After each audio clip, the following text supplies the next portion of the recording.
Profit calculation बघितलं होतं. So याच्यामध्ये तुम्ही बघू शकता हे पेमेंट स्लिपमध्ये फर्स्ट ऑफ ऑल आपण अटेंडन्स ॲड केलेली आहे आणि जी बेसिक सॅलरी आहे ती इथे ॲड केलेली आहे. जे लास्ट मंथचं इन्सेंटिव्ह लास्ट व्हिडिओमध्ये जे आपण कॅल्क्युलेट केलेलं ते मी इथे पुट ऑन केलेलं.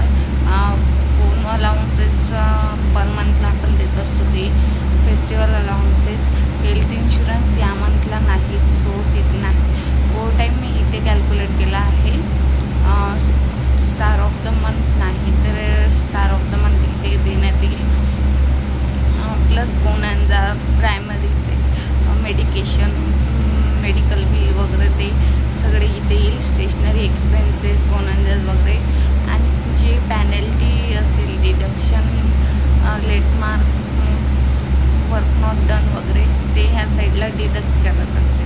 इथे मी ऑल टोटल याचं फॉर्म्युला लावून ठेवला आहे. तो इथे डायरेक्ट सॅलरी कॅल्क्युलेट होणार.